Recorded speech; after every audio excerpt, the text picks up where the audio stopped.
Musyawarah Nasional Luar Biasa Partai Golkar di Nusa Dua Bali terus berlanjut dan memasuki hari ketiga. Jika tak ada dinamika berarti Partai Golkar akan memilih ketua umum barunya pada hari ini. Untuk mengetahui perkembangan terkini dari Munaslup Partai Golkar, kita bergabung dengan reporter Riyad Nur Hidayat yang saat ini sudah berada di sana. Dan Riyad, apakah proses pemilihan sudah kelihatan ini seperti apa di sana, Riyad? Ya baik Rudian Danu, tampaknya seluruh peserta Munaslup Partai Golkar Bali ini harus lebih bersabar karena berdasarkan keterangan yang kami dapatkan dari Ketua Steering Committee Nurdin Halid mengatakan bahwa pemilihan Ketua Umum Partai Golkar tidak mungkin dilaksanakan pada malam hari ini. Dan Nurdin menjelaskan dan menegaskan bahwa akan diundur setidaknya hingga esok hari.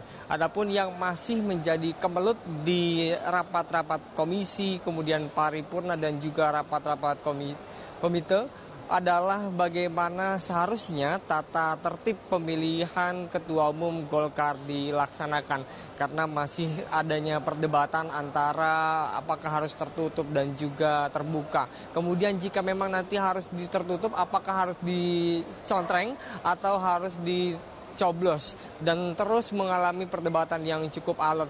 Apalagi semalam ada dua faksi atau dua organisasi Partai Golkar, yaitu Kosgoro dan juga Soksi, yang sempat ribut sebelum Menko Polhukam Luhut Binsar Panjaitan datang untuk menghadiri acara pertanggungjawaban Abu Rizal Bakri.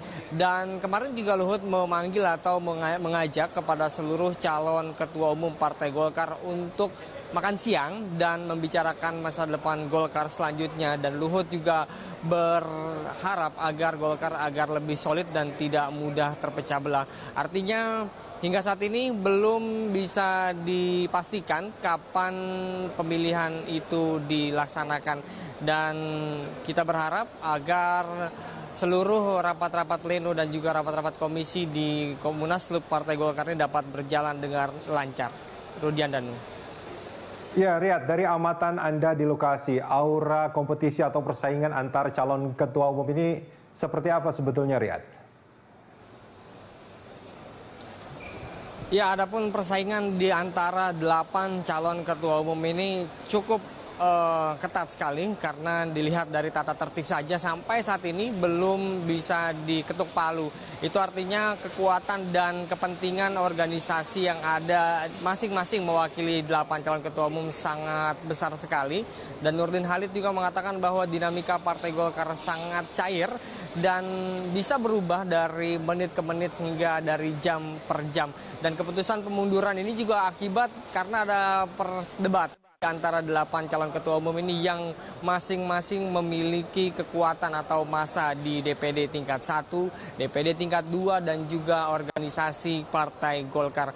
Dan memang kemarin, Rudi, ada setidaknya perlawanan dari 7 calon ketua umum Partai Golkar minus Setia Novanto yang menolak secara tegas bahwa voting Partai Golkar, pemilihan Partai Golkar ini dilaksanakan dengan secara terbuka.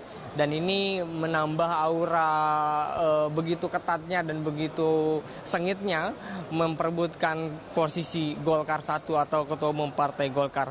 Rapat paripurna Munaslup Partai Golkar di Nusa Dua Bali akhirnya menyepakati mekanisme pemilihan ketua umum melalui voting tertutup. Mekanisme pemilihan itu sempat menjadi perdebatan karena ada wacana pemilihan melalui voting terbuka.